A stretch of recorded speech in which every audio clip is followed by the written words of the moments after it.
sais, c'est que je voulais seulement aider Gina. Il expliquait qu'il s'était rapproché peu à peu de Gina et qu'elle répétait sans cesse qu'elle voulait qu'Angelo meure.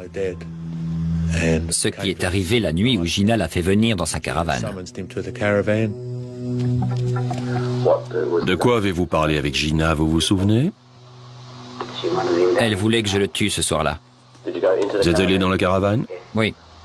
Dites-moi ce que vous avez vu à l'intérieur. Angelo était allongé sur le lit. Elle est allée dehors. Je suis resté dans la chambre. Je ne savais pas quoi faire. Ensuite, elle est revenue dans la caravane. Je me suis excusé et elle est retournée dehors encore une fois. J'étais pris au piège. Il s'est réveillé et Gina est arrivée juste à ce moment-là. Il a essayé de se lever du lit. Il est tombé et il s'est cogné la tête sur le bord de la table de nuit. Ensuite, Gary nous a dit qu'ils avaient emmené Angelo dehors, qu'ils l'avaient mis à l'arrière de la voiture et qu'ils avaient roulé vers l'hôpital pour le soigner. Et pendant le trajet, Gina insistait pour qu'ils finissent le travail. Et que disait Gina? Elle me criait dessus. Pourquoi? Pour que je le fasse. Elle voulait que je le tue pour elle et pour les enfants. Elle me harcelait. Même quand on s'est arrêté et qu'on l'a sorti de la voiture. Vous vous rappelez où c'était? Non, sur le bord de la route. Il voulait sortir pour vomir. D'accord. Et ensuite, dites-moi ce qui s'est passé. Gina a commencé à me crier dessus pour que je le fasse. Elle insistait. Je ne sais pas ce qui s'est passé. J'ai juste tendu la main avec un couteau et j'ai senti un craquement.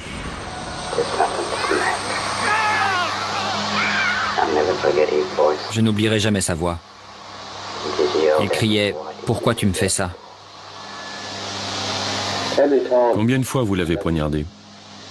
Juste une fois.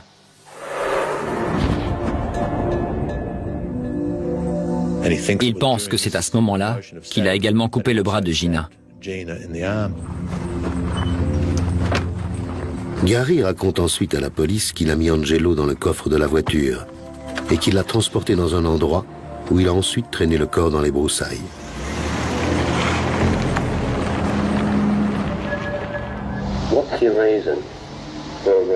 Pourquoi vous avez fait ça? Vous avez une liaison avec Gina?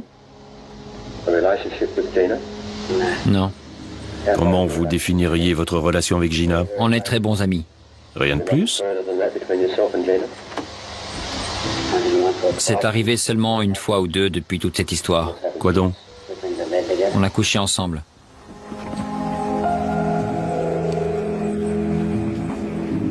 Les résultats de l'autopsie pratiquée sur le corps d'Angelo révèlent que, contrairement à ce qu'a prétendu Gary Lewis, la victime a été lardée de coups de couteau et non pas frappée à une seule reprise.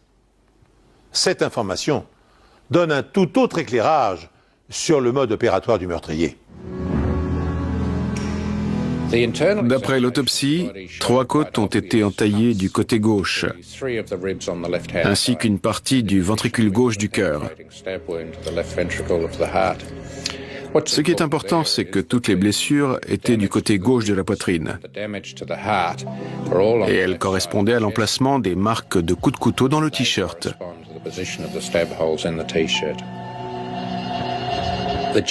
Le pull, quant à lui, n'avait qu'une seule marque. Ce qui veut dire que l'assassin l'a ôté avant de poignarder la victime.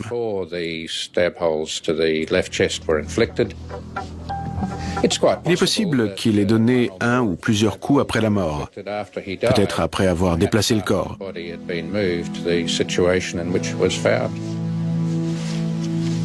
Nous avons également découvert une importante blessure à la tête. La blessure est tellement profonde que ça ne peut pas être dû au fait qu'Angelo se soit cogné la tête sur la table de nuit. L'assassin s'est servi d'une arme.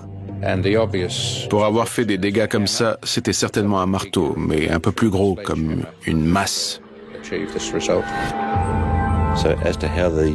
En ce qui concerne le déroulement des événements cette nuit-là, et le moment où la victime a reçu les coups de couteau,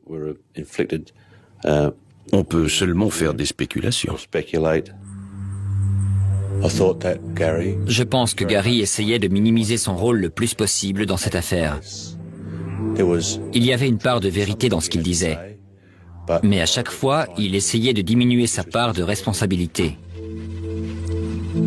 En effet, Gary raconte aux enquêteurs que Gina essaye de tuer Angelo depuis des mois et que la femme qui les a dénoncés, Helen Miller, fait également partie du complot. Helen Miller écrasait des comprimés parce qu'elle faisait souvent à manger pour eux. Et elle mettait la poudre dans des gâteaux ou dans d'autres plats qu'elle préparait pour Angelo. Qui vous a dit ça? C'est elle. Vous dites qu'il y avait une sorte de complot entre Helen et Gina pour empoisonner Angelo?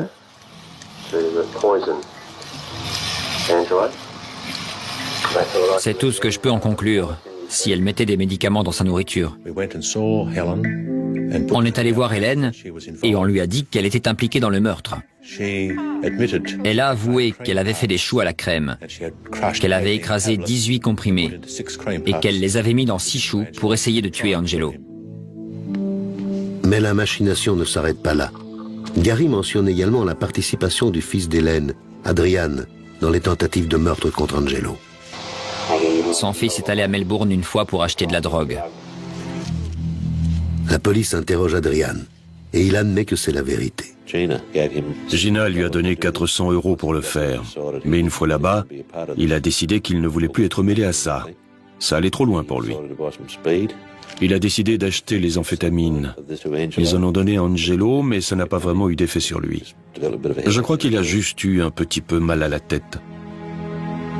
Adrian a également raconté que Gina lui avait dit de façon directe qu'elle ne se contenterait pas de la moitié, qu'elle voulait tout.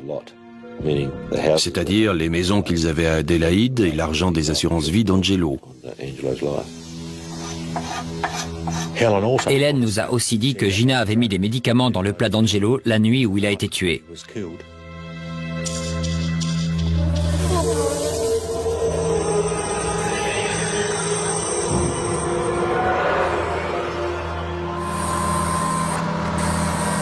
La police scientifique procède à une analyse toxicologique du corps de la victime.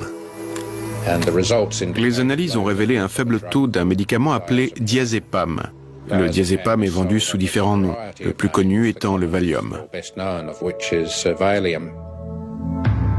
Adrian et Helen Miller sont inculpés de complicité de meurtre, mais ils ont encore beaucoup de choses à raconter à la police. À notre grande surprise, l'affaire prenait encore un nouveau tournant. On a découvert qu'il y avait peut-être un second meurtre.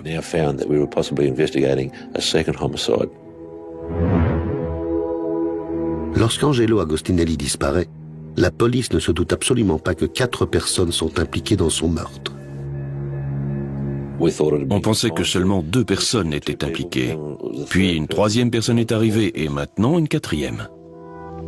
Cette 4e personne, Adrian Miller, déclare maintenant à la police que Gary Lewis a tué un autre homme. À notre grande surprise, l'affaire prenait encore un nouveau tournant.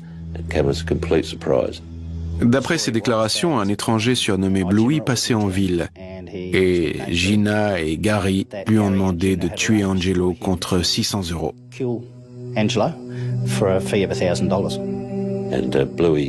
Bluey a apparemment demandé plus d'argent. Le ton est monté entre lui et Gary l'a tué. Bluey aurait été tué dans la maison où Gary vivait avant d'habiter au camping. Adrian a dit à la police qu'il était allé dans la maison et qu'il avait vu une grosse tache sur le tapis. Donc, quand les enquêteurs se sont rendus sur les lieux, ils ont pu le confirmer. Mais la tache avait été nettoyée avec des produits chimiques, donc les traces de sang étaient assez difficiles à trouver. Ils ont aussi trouvé un matelas d'eau déchiré. Adrian a dit que Gary avait tué Bluey et l'avait mis dans un matelas déchiré, qu'il l'avait sorti et enterré tout près de l'endroit où Angelo avait été retrouvé. On a inspecté le matelas, on a fait des tests et il y avait très peu de sang. Le sang n'appartenait à aucune des personnes impliquées dans l'affaire. Alors, à qui appartenait-il? On a également retrouvé un morceau de papier dans la maison avec les mots « Gina, 600 €. Ce qui renforçait notre idée que Bluey existait bel et bien. Je suis allé revoir Gary en prison et je lui ai parlé de Bluey. Bluey n'existe pas. Je l'ai inventé. Quand Hélène et Adrian se sont mis d'accord pour se débarrasser d'Angelo, j'ai senti la pression commencer à monter. La seule chose que j'ai trouvée, c'était d'inventer Bluey. Vous leur avez dit autre chose sur ce que vous avez fait du corps? Oui, je leur ai dit que j'avais abandonné le corps sous le pont. Et vous avez mis le corps sous ce pont? Non. Bluey n'existe pas. Il existe seulement là. Dans votre tête. C'est ça, dans ma tête. Pourtant, la police pense que Bluey existe bel et bien. Les habitants de Millicent ont parlé d'un étranger qu'ils avaient remarqué en ville. La police fait des recherches sous le pont où son corps est peut-être enterré. On est allé là-bas avec beaucoup de monde. Il y avait des gens qui pompaient l'eau avec des camions, des gens qui creusaient. Il y avait même des plongeurs de l'équipe de police d'Adélaïde. Ils ont dû plonger dans 1 mètre d'eau trouble et noire et se frayer un chemin le long des canalisations. Mais malgré des recherches approfondies, nous n'avons rien trouvé. Vous êtes sûr qu'il y a un corps? On en est absolument convaincu. Et en quoi est-ce lié à l'affaire Agostinelli? Comme je l'ai dit, ce n'est pas un lien direct avec la mort d'Angelo, mais il y a tout de même un rapport. Vous êtes déçu de ne pas avoir trouvé le corps hier? Oui, on est très déçus. Parce que toutes les informations qu'on a eues jusque-là se sont avérées exactes. Mais apparemment, ce n'est pas le cas pour celle-là. Pour quelle raison, selon vous, le corps ne se trouve pas à cet endroit? Quand le corps a été déposé là, le fond du canal était sec. Mais depuis, l'eau a monté de plusieurs mètres, donc le corps a pu être déplacé. Malgré les recherches, la police ne retrouve pas de corps. Mais elle trouve un objet intéressant. On a trouvé une grande masse sous le pont, qui était très probablement l'arme qui avait servi à frapper Angelo la nuit où il a été tué. Mais ça n'a jamais été prouvé. 9 mois après la disparition d'Angelo Agostinelli, sa femme et Gary Lewis passent en jugement pour meurtre. Mais le procès est brusquement interrompu. À la 2e semaine de procès, ils ont voulu passer de non coupable